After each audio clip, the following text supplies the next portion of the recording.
Good morning dear students. Fine arts के अंदर आज हम करेंगे फर्स्ट लेसन का क्वेश्चन नंबर है 15। किशनगढ़ शैली की विशेषताएं। तो किशनगढ़ शैली की विशेषताओं पर प्रकाश डालिए। जितनी भी विशेषताएं हैं वो सारी इसी एक ही क्वेश्चन के अंदर हैं, तो सारी विशेषताएं करेंगे हम। टोटल इसके 12 पॉइंट्स हैं। तो फर्स्ट पॉइंट देखो इसके अंदर क्या है कि नारी चित्रण। फर्स्ट है नारी चित्रण। नारी का कैसे चित्रण किया गया है। तो देखो किशनगढ़ शैली की मुख्य विशेषता है वो नारी चित्रण है। नारी चित्रण करने में कलाकारों ने अद्भुत चमत्कार दिखाया है। इसमें जो किशनगढ़ की राधा राजस्थान शैली जो है वो सबसे इसका सुंदर चित्र माना जाता है। राधा का जो चित्र है जिसकी तुलना कांगड़ा शैली के नारी चित्रण से भी की गई है। आगे बनी ठनी का जो राधा के रूप में चित्र बनाया गया है वह सर्वश्रेष्ठ माना गया है। स्त्रियों को लताओं की भांति पतली लचकदार लताएं होती हैं बेल छर हरे शरीर की चित्रित किया गया है। चेहरे पर कोमलता है, चेहरे लंबे, माथा ऊंचा पीछे की ओर खिंचा हुआ है, नाक पतली नुकीली लंबी, होंठ कटावदार छोटे व पतले दर्शाए गए हैं। ठोड़ी भी पतली लंबी और चेहरा आकर्षक त्रिकोणकार बनाया गया है। ऐसे ही आगे उनके नेत्र की बात है तो नेत्र जो हैं वो कमल के जैसे हैं और नेत्रों की जो काली रेखाएं हैं वो कान की ओर बढ़ती हुई बनाई गई हैं। और गर्दन और उंगलियां भी लंबी लचकदार बनाई गई हैं। अगला हमारा सेकंड इसका जो पॉइंट है वो देखो नेक्स्ट पेज पे। सेकंड पॉइंट है वेशभूषा। तो वेशभूषा उनका पहरावा जो था वो कैसा था। तो स्त्रियों को लहंगा चोली और पारदर्शी चुन्नी से सुसज्जित किया गया है। लहंगा और चोली पर बेल बूटे की चित्रकारी भी की गई है। साड़ी को कहीं कहीं पर पारदर्शी और बेल बूटियों से सुसज्जित किया गया है। उसके बाद आते पुरुषों की वेशभूषा में क्या है। पुरुषों के वस्त्र जो हैं वो पजामा राजपूती पटका दर्शाया गया है। सिर पर पगड़ी और कंधों पर केश दर्शाए गए हैं। पुरुषों के पहनावे में कहीं कहीं धोती कुर्ता भी दर्शाया गया है।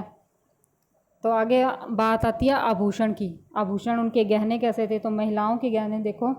महिलाओं का पतली कमर, लंबे हाथ, पतली गर्दन और आकर्षक माथे पर आभूषण पहनाकर सुसज्जित चित्रण किया गया।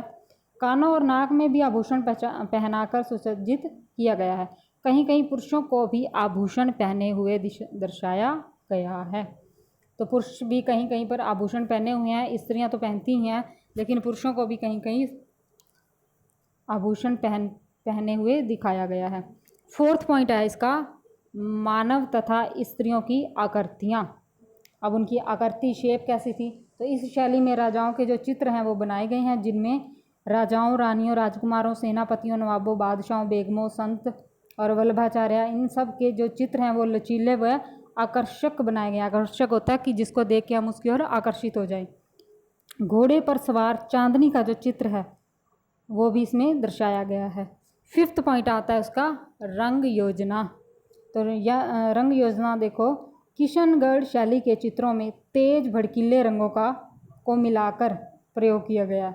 मतलब कि जो तेज रंग होते हैं भड़कीले डार्क कलर, आवश्यकता के अनुसार भड़कीले तेज रंगों में सफ़ेद रंग मिलाकर सुहावने लुभावने रंगों का भी प्रयोग किया गया है। और अगर नीले रंग की बात करें तो नीले रंग को तो शांतिपूर्ण और सुखदायक रंग के रूप में प्रयोग किया गया है। लाल, पीला, नीला, गुलाबी, हरा इन रंगों को मिश्रित करके लुभावने रंग में प्रयोग किया गया है। और काला और जो सोने के सुनहरी रंग है इनके आभूषणों के लिए प्रयोग किया गया है। काला रंग आँखों और परछाई दिखाने में भी प्रयोग हुआ है। अगला सिक्स्थ पॉइंट आता है इसका आखेट व दरबार के चित्र। तो किशनगढ़ शैली में राज दरबार और शिकार के चित्रों का भी चित्रण किया गया। जैसे राजा साहसमल है और हरि सिंह इनका व्यक्ति चित्र बनाया गया। राजा मान सिंह को घोड़े पर सवार होकर बर्छे से हिरण का शिकार करते हुए दिखाया गया है। सेवंथ पॉइंट देखो राधा कृष्ण गीत गोविंद चित्र भागवत पुराण। अब ये पॉइंट जो हैं सारे हेडिंग जो आपने अच्छे से याद करने हैं। अगर आप ये हेडिंग्स अच्छे से लर्न कर लेते हो तो आगे उनको एक्सप्लेन करना बिल्कुल ही इजी हो जाता है।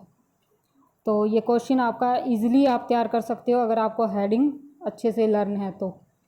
देखो राधा कृष्ण गीत गोविंद चित्र और भागवत पुराण। राजपूत शैली धार्मिक चित्रण से आरंभ हुई है। भागवत पुराण, राधा और कृष्ण, गीत गोविंद, वैष्णव संप्रदाय के चित्र जो हैं वो ज़्यादातर इसमें बनाए गए हैं।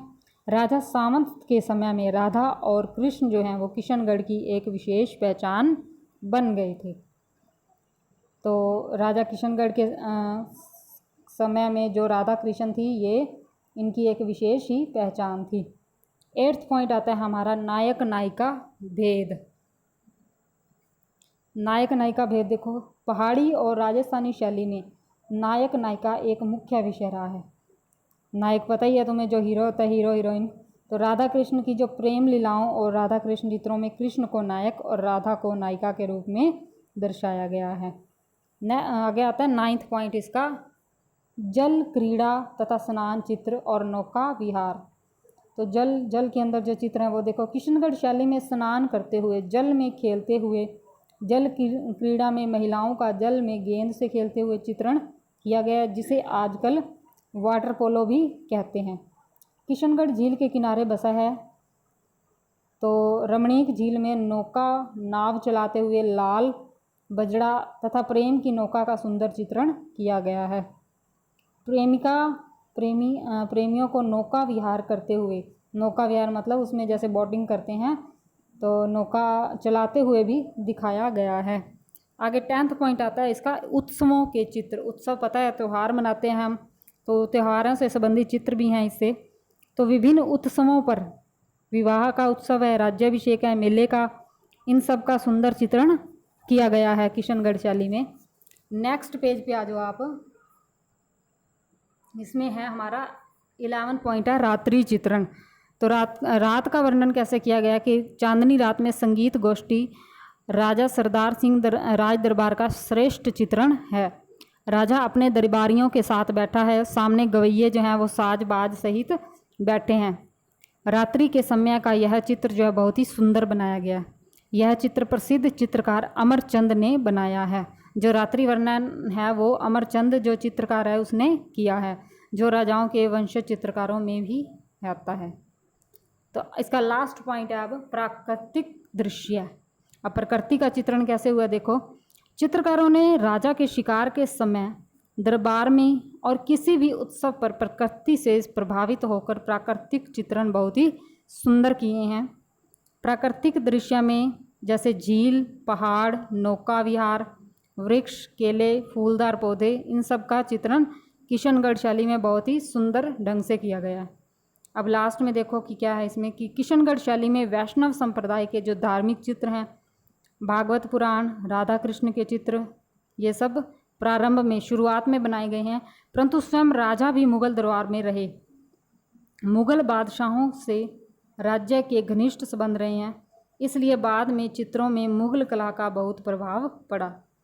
किशनगढ़ की जो कला शैली है वो राजस्थानी और मुगल शैली की मिश्रित कला है। जो किशनगढ़ शैली है वो राजस्थानी और मुगल इन दोनों का मिश्रण है। और किशनगढ़ शैली का जो राजस्थानी शैली है उसमें अपना एक विशेष ही स्थान रहा है। तो ये था आपका क्वेश्चन नंबर 15। अच्छे से आपने इसके सारे के सारे पॉइंट करने हैं और ताकि इसका जो आगे एक्सप्लेन है वो इजी हो सके। Thank you.